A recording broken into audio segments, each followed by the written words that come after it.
Mengenai visi pasca 2025, Indonesia ingin ASEAN menjadi komunitas ASEAN yang agile, adaptif, dan responsif. Dalam kaitan ini, antara lain diperlukan penguatan Sekretariat ASEAN sebagai headquarters ASEAN dan dilakukan koherensi kebijakan lintas sektor.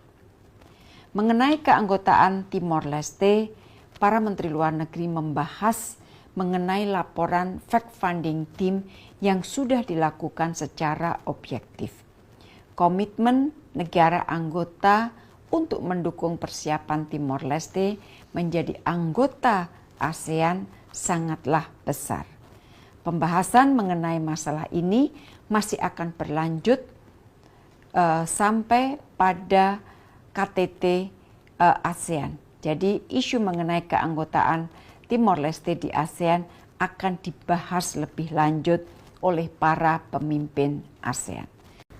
Saya ingin sedikit menjelaskan mengenai keputusan para pemimpin ASEAN terkait aplikasi keanggotaan Timor Leste sebagaimana dimuat dalam ASEAN Leader Statement on the Application of Timor Leste to ASEAN.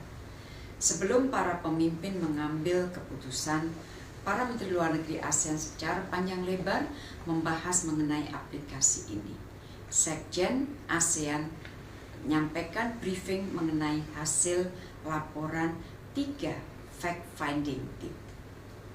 Para pemimpin ASEAN di dalam statement tersebut memutuskan menyetujui secara prinsip diterimanya Timor Leste sebagai anggota ke-11 ASEAN, memberikan status observer dan memperbolehkan Timor Leste berpartisipasi pada pertemuan ASEAN termasuk sesi pleno KTT, menugaskan ACC untuk memformulasikan roadmap dengan kriteria yang objektif bagi keanggotaan penuh Timor Leste, termasuk berdasarkan milestone yang telah diidentifikasi dalam laporan fact-finding mission yang dilakukan oleh 3 pilar komunitas ASEAN.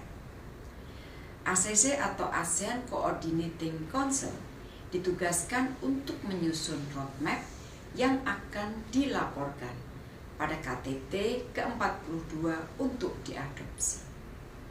Semua negara ASEAN dan mitra dialog diminta mendukung penuh Timor Leste untuk mencapai milestone tersebut melalui pemberian bantuan, pengembangan kapasitas, dan dukungan lainnya.